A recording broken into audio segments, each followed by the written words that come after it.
So maybe you've asked yourself how you can fall asleep faster, not wake up during the middle of the night, or sleep longer. And this is exactly what we are going to cover in this video.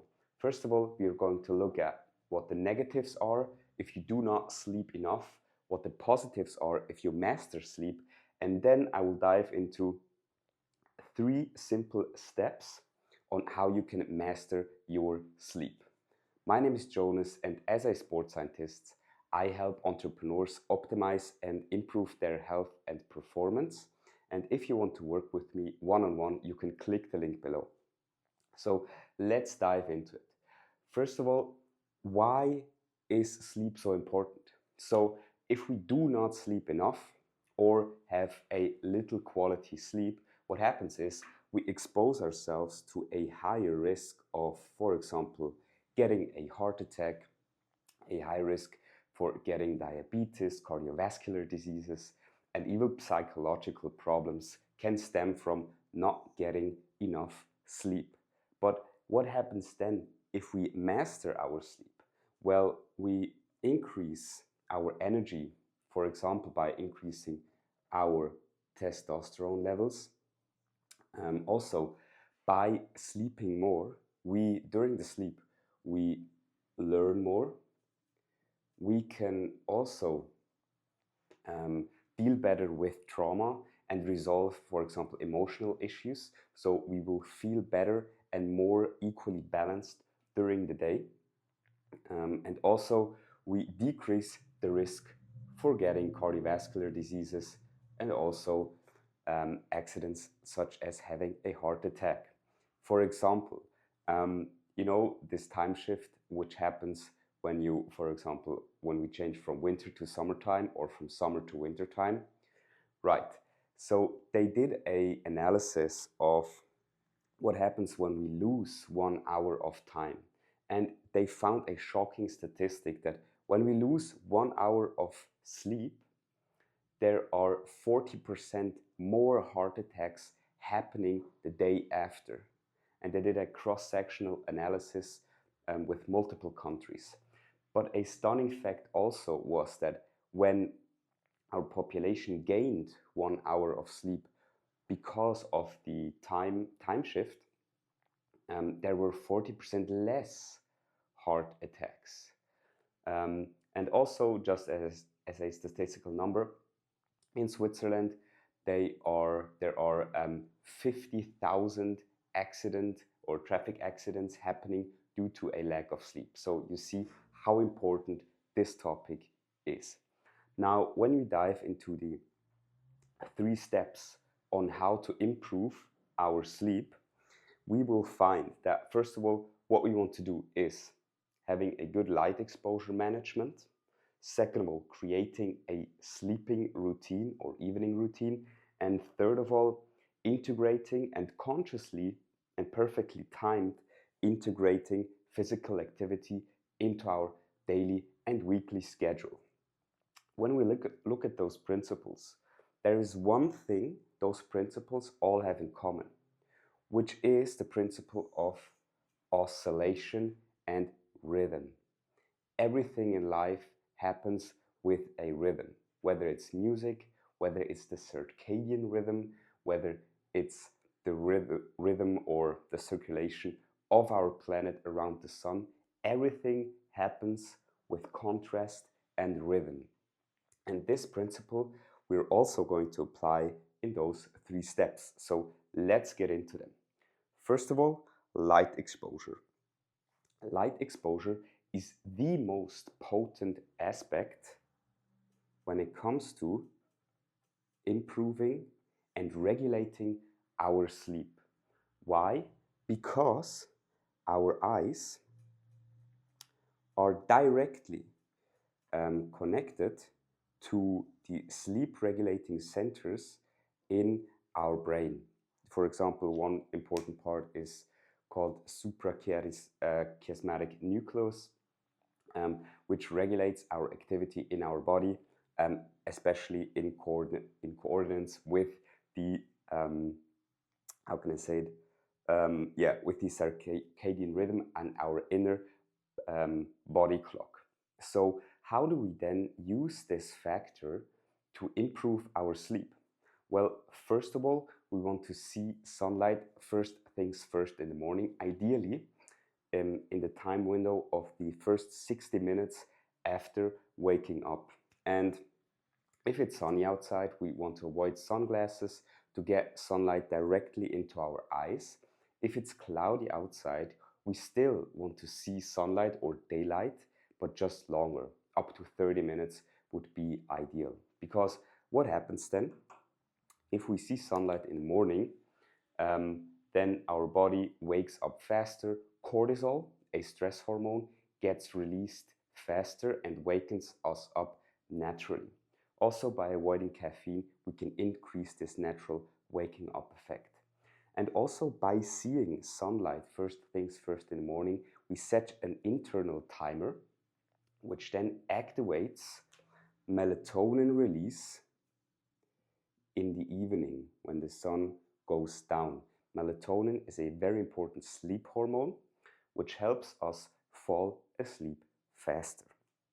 And those are the most important things we want to be considering when using light. Also, in the evening, we want to block blue light. Blue light is contained in screens such as smartphone screens or tablet screens, and we can do this either by blue light blocking glasses or installing softwares such as F-Point Lux, and this takes out the blue light in the evening. All right, this part is covered. Moving now on to the second part, which is creating an evening or bedtime routine. And there I want to tell a quick story. Once I was at a presentation of a Harvard professor who is researching sleep with his own laboratory. And I then went up to him and asked him, what's the most important factor we as society neglect concerning sleep? And he then answered,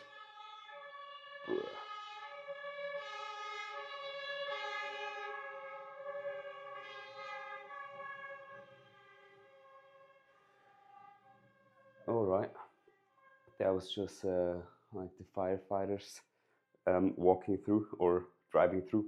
All right, so let me begin again.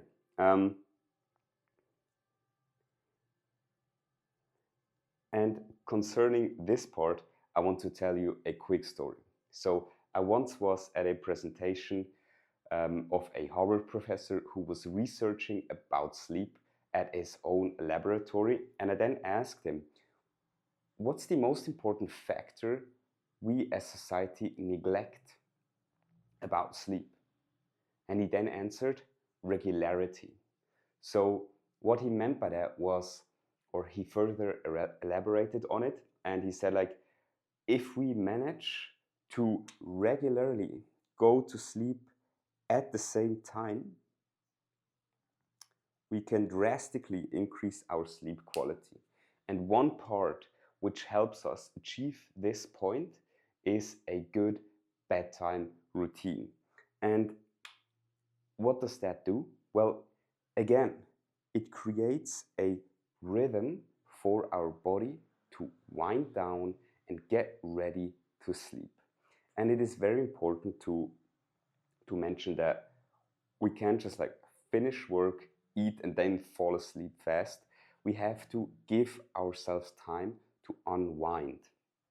And therefore, what we want to do or what we want to integrate is 2 hours before going to bed, we want to have finished our last meal, and also here. And also we want to be done with work. And after this, after we've eaten and are done with work, we want to try to do relaxing things. And this is individual. So it can be reading, it can be talking to a friend, having a phone call, watching Netflix, or just enjoying time with our partner, whatever it might be.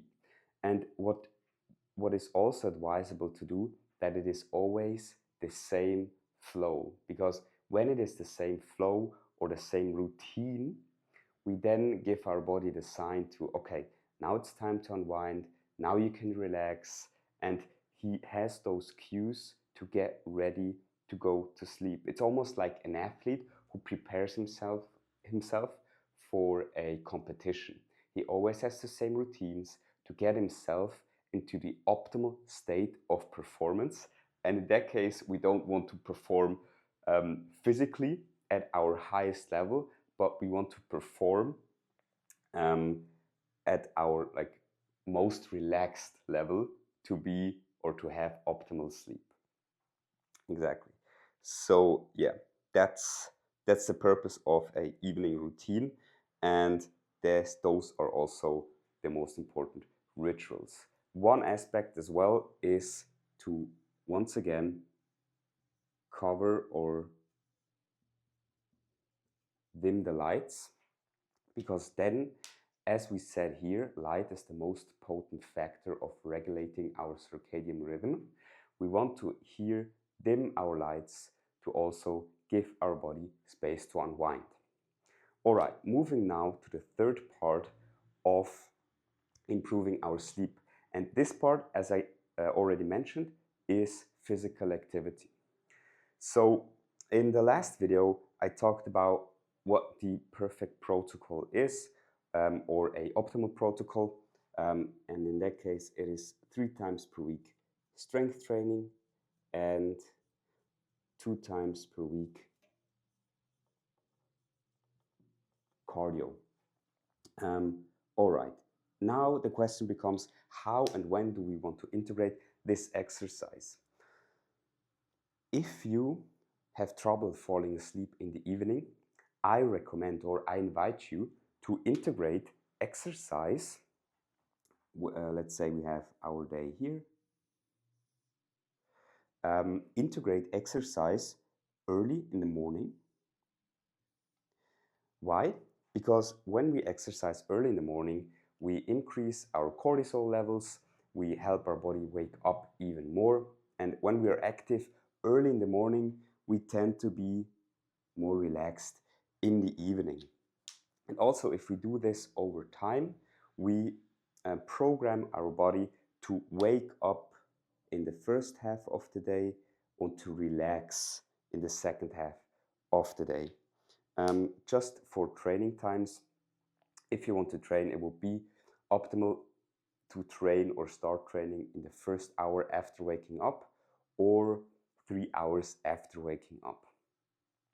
Because the thing is, you can also train in the afternoon, but if you train too late, if in the afternoon, let's say here, you might be too active, or your nervous system, your body might be too active for you to effectively fall asleep in the evening. So I'd recommend, if you want to train in the afternoon, that you finish your training 3 hours before going to bed. So you would optimally train around that time.